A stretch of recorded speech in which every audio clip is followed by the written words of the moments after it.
Olá, você, amigo e amiga que nos acompanha tão fielmente aqui no Responsabilidade há mais de 8 anos. É por causa de pessoas e espectadores como você que o nosso programa existe. O nosso muito obrigada. Você é um doador de órgãos? Bom, respondendo sim ou não, você tem que ficar ligado no nosso programa de hoje, porque o número de transplantes de órgãos realizados no Brasil vem crescendo, assim como o número de doadores. Agora, mesmo assim, a lista de espera de pessoas que necessitam de cirurgia ainda é enorme. Atualmente, o Programa Público Nacional de Transplantes de Órgãos e Tecidos é um dos maiores do mundo. No Rio de Janeiro, o Hospital Universitário Clementino Fraga Filho, o Hospital do Fundão, como é conhecido, é referência nesse setor e é também um centro de excelência em ensino, pesquisa e extensão. Hoje aqui nós vamos aprender mais sobre como são realizados esses procedimentos cirúrgicos que salvam as vidas de milhares de pessoas e como se pode se tornar um doador de órgãos. Então já sabe, fica aí ligadinho que eu volto já já.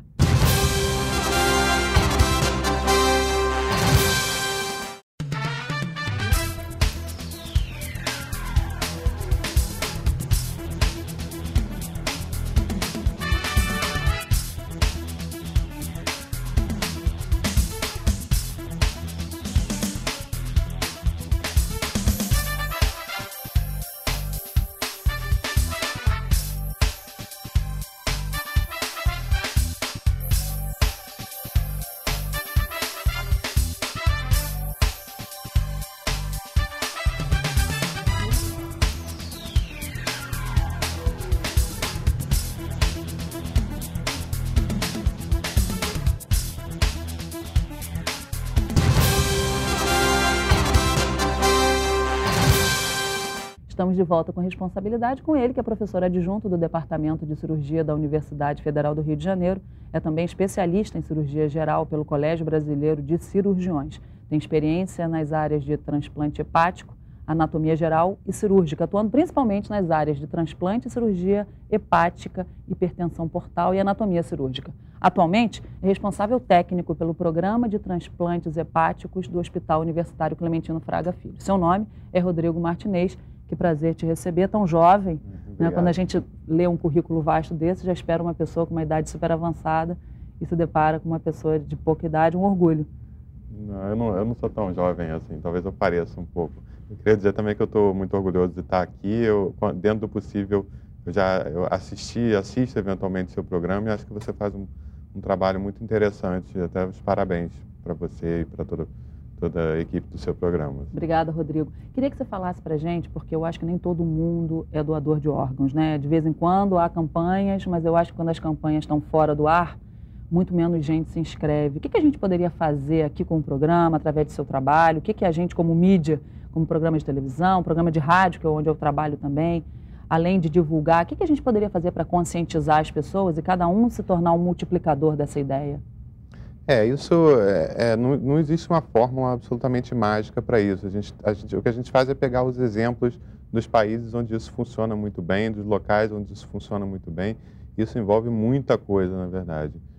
Isso envolve, por exemplo, obviamente que essa educação continuada, essa lembrança constante, a gente tem que fazer. Então, quem quer trabalhar com isso tem que estar sempre se dispondo aí na mídia e falar e lembrar disso. Mas, obviamente, que vários outros elementos são importantes. Então, o sistema de saúde tem que funcionar muito bem, a população tem que ser muito bem tratada, porque, afinal de contas, a família do doador ela é abordada na fatalidade.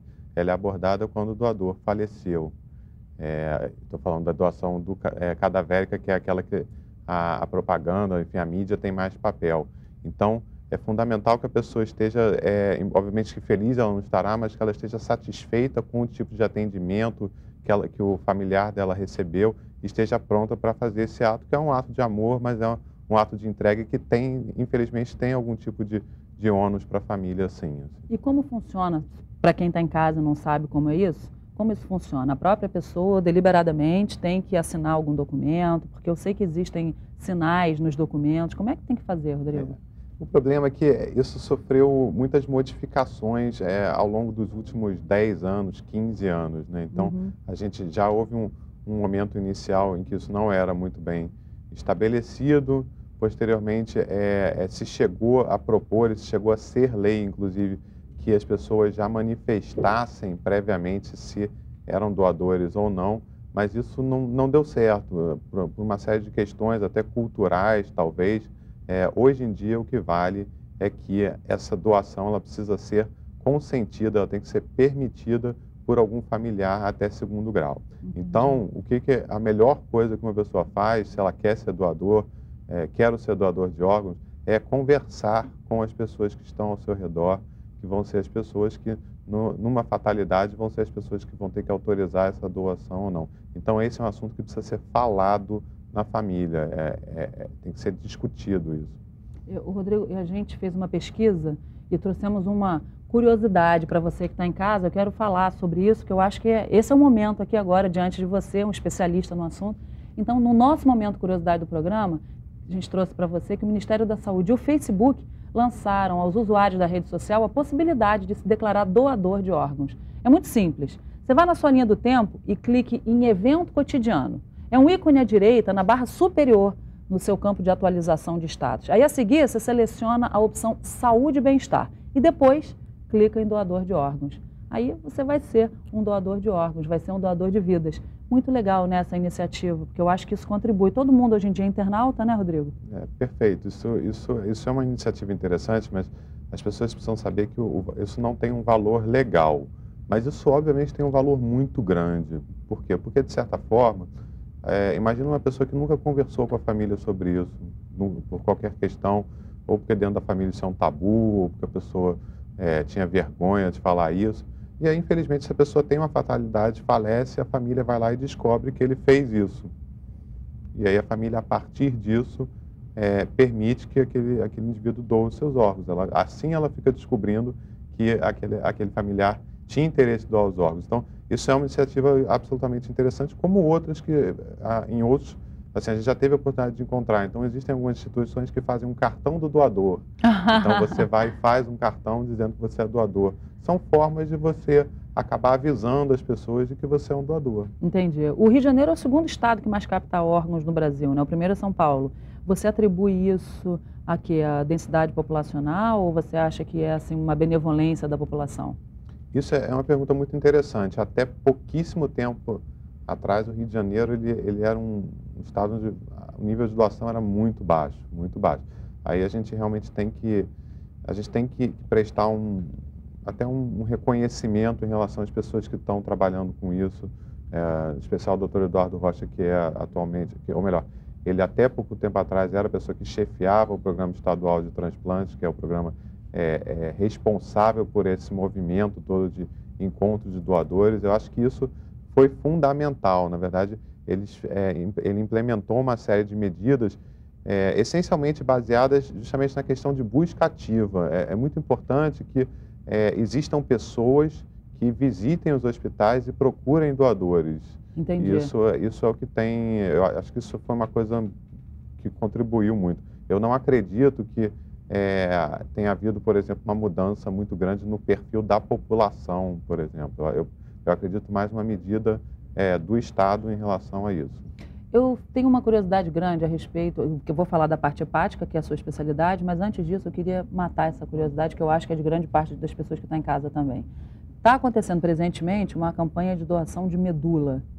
Como se dá a doação de medula? Porque eu acho que dizem, doe medula, mas as pessoas não sabem aonde está a medula. Então, eu já escutei, eu até por um acaso sei, mas eu quero que você diga, né? Porque é um negócio assim que a pessoa...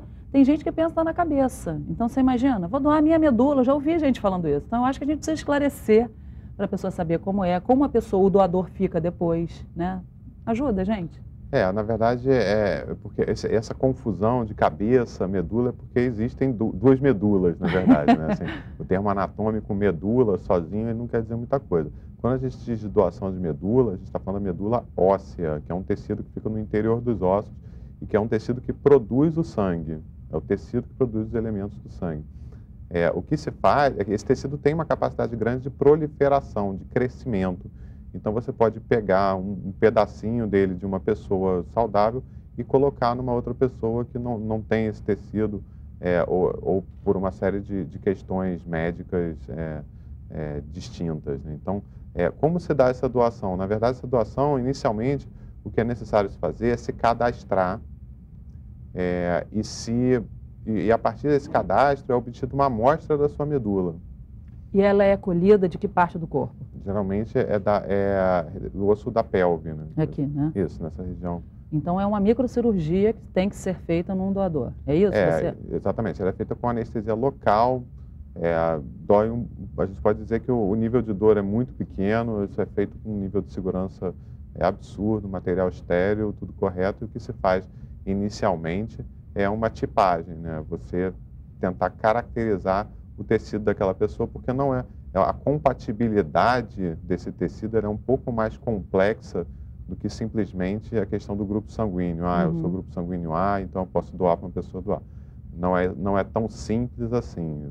Existe algum banco de medula? Existe. Porque deve haver poucos doadores, né? Eu acho que deliberadamente ninguém vai a um hospital dizer eu quero doar a minha medula, a menos que você tenha algum conhecido que precise, que faça aquela campanha e veja a compatibilidade.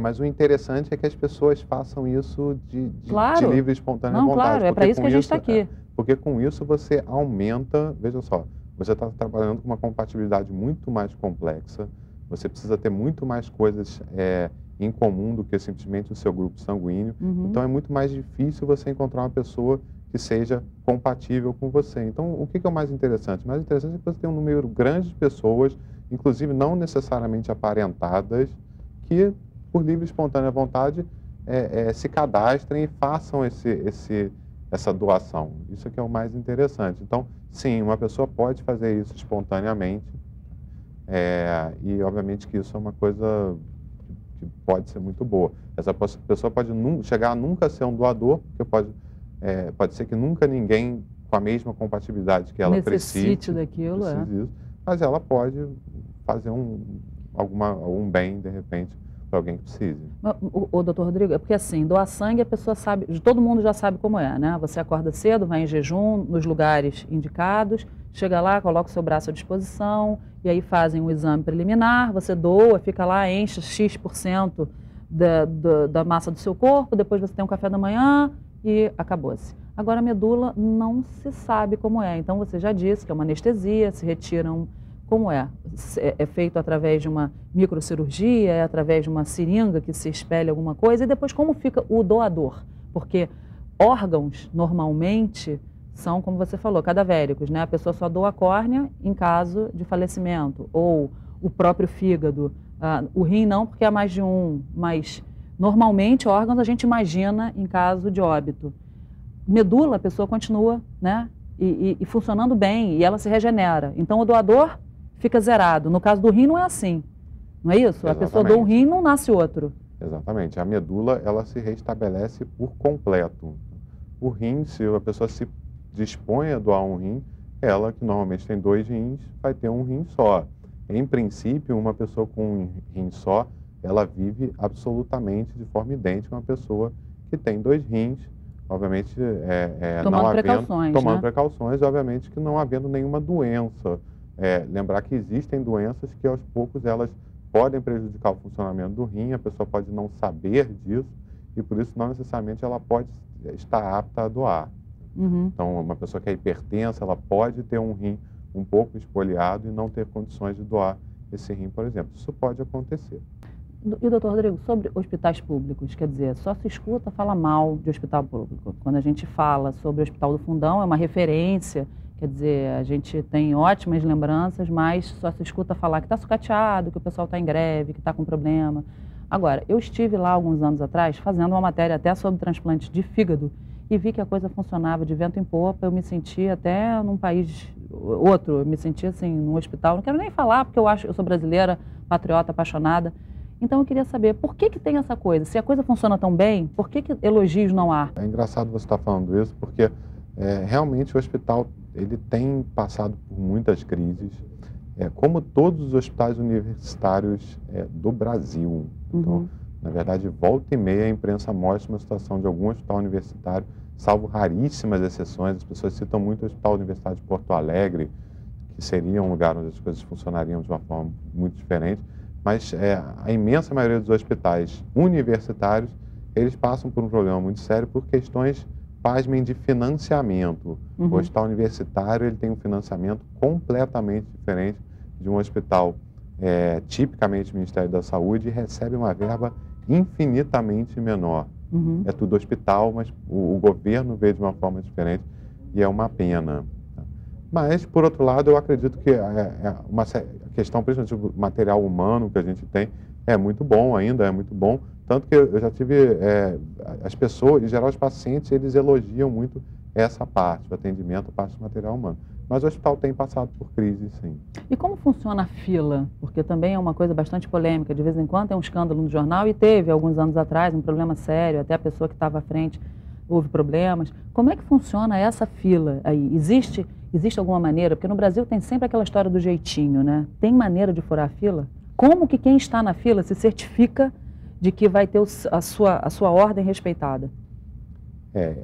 O grande problema é que é uma fila, a própria legislação define como uma lista única, mas que não funciona exatamente como uma fila para o cinema, uma fila para qualquer outra coisa, porque existem uma série de nuances e coisas que são um pouco complexas do ponto de vista médico. Para começar, que embora a gente chame de lista única, fila única, o órgão tem que ser alocado de acordo com o tipo sanguíneo.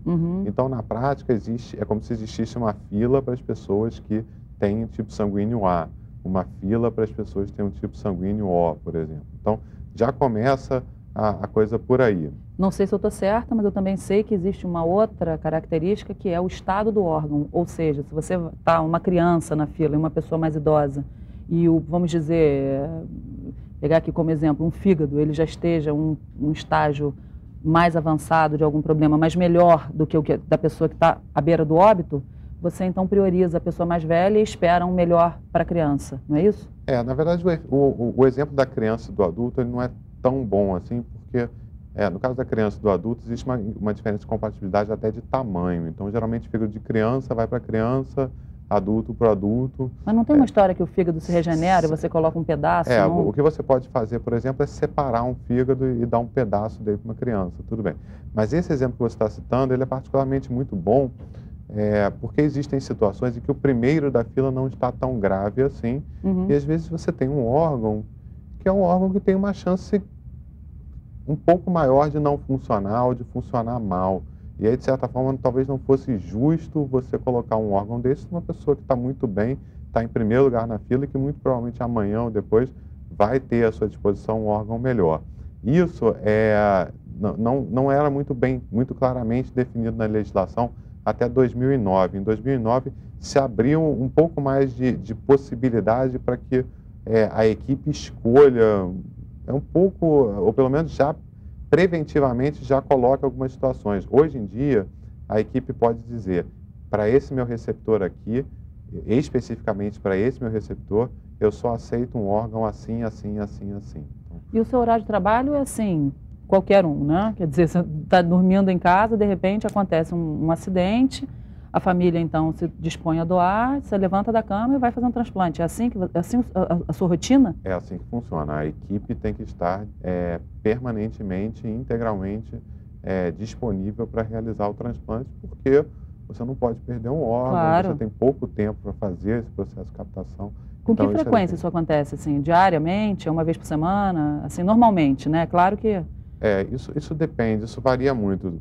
Como eu disse, o hospital ele tem passado por crises, então a gente já ficou períodos de não fazer durante muito tempo, mas também já aconteceu de pelo menos 2 vezes por semana ter isso.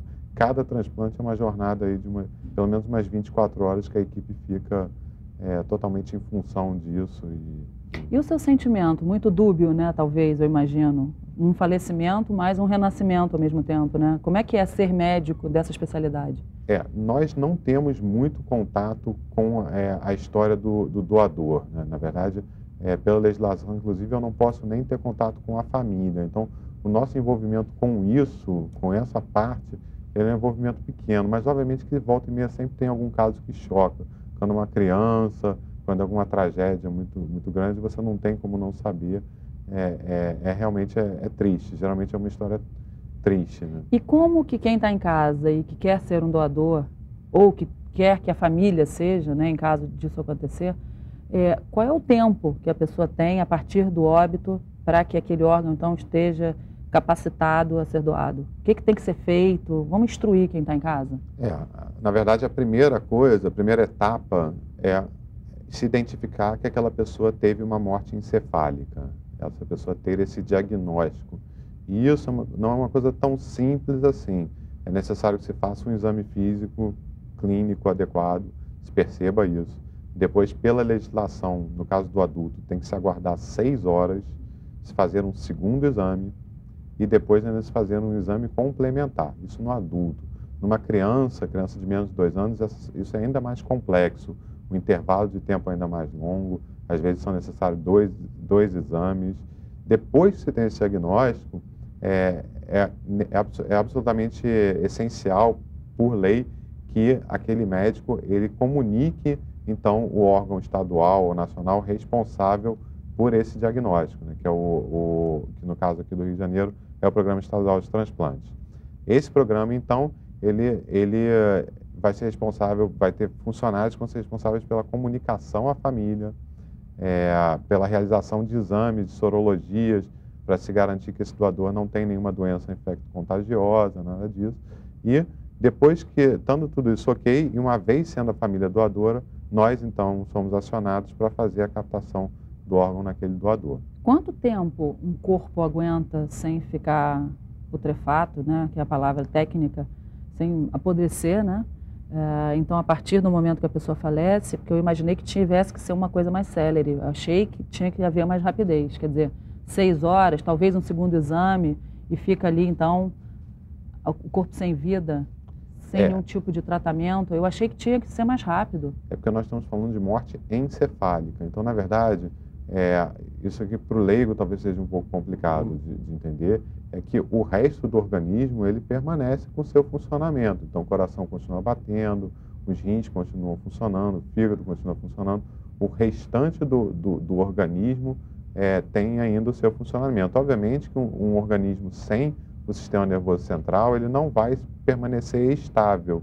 Isso varia. Algumas pessoas, uma pessoa, por exemplo, que antes era saudável, ela pode permanecer nesse estado de morte encefálica por um período mais longo, talvez alguns dias, mas é sempre um organismo instável. Por isso que a gente tenta, dentro do possível, apressar o processo o mais rapidamente possível. Então, eu queria falar outro tipo de falecimento. Por exemplo, uma pessoa que... eu queria uma coisa instantânea, assim, que sofre um acidente de carro numa estrada. Então, qual seria o tempo de doação dessa pessoa? Quer dizer, não há dúvida de que a pessoa faleceu. Ou haveria ainda a necessidade de fazer um teste? É necessário, porque essa pessoa, o que é essa história? É uma pessoa que tem, por exemplo, um traumatismo craniano grave, né? Faz uma lesão grave no cérebro e por isso o encéfalo dela morre. Ela tem uma morte encefálica. Então, ela chega no hospital ainda com o coração batendo, com o pulmão funcionando, o rim funcionando, o resto do organismo dela todo funciona. Ela pode chegar no hospital e o primeiro médico que atender ela, fazer o diagnóstico, morte encefálica.